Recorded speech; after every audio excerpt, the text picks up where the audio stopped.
নমস্কার বন্ধুরা, অভিষেক বন্দ্যোপাধ্যায়ের কার্যালয়ে চলল বুলডোজার। হ্যাঁ বন্ধুরা, ঠিকই শুনেছেন। অভিষেক বন্দ্যোপাধ্যায়ের আমতলাতে যে 4 তলা বিল্ডিংটি রয়েছে, পুরো বিল্ডিংটিকে পুলিশ প্রশাসনের তরফ থেকে ভেঙে গুড়িয়ে দেওয়া হচ্ছে। এর আগে অভিষেক বন্দ্যোপাধ্যায়কে অনেকবার নোটিশ করা হয়েছিল, কিন্তু তিনি সেই নোটিশের কোনো উত্তর দেননি। আর পুলিশের তরফ থেকে জানানো হয়েছে এই যে পুরো বাড়িটি রয়েছে, পুরো বাড়িটি অবৈধ, সেই জন্য সেইটিকে আজকে ভেঙে দেওয়ার নির্দেশ দেওয়া হয়েছে। এবং সেই মতো এখানে 3টে বুলডোজার চলে এসছে, আর বুলডোজারে করে অভিষেক বন্দ্যোপাধ্যায়ের পুরো এই বাড়িটিকে ভেঙে গুড়িয়ে দেওয়া হলো।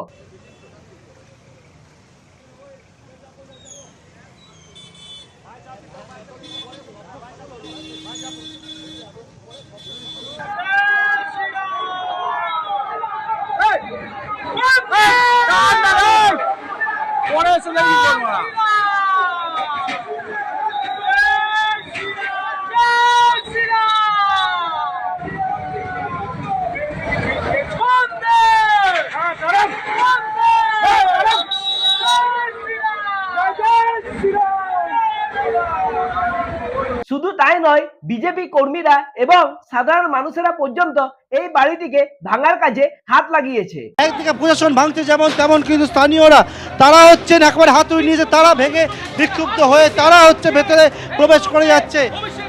এবং এবং এখানে যে কার্যালয়, সেই কার্যালয় তারা এলাকার কয়েকজন বিক্ষুব্ধ তারা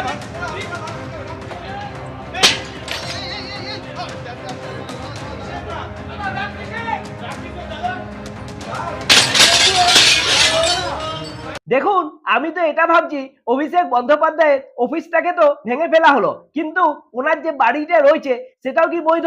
সেটা তো শুনছিলাম নোটিশ এসছে। কবে হয়তো আপনারা দেখতে পাবেন সেই বাড়িটাও ভেঙে দেওয়া হচ্ছে।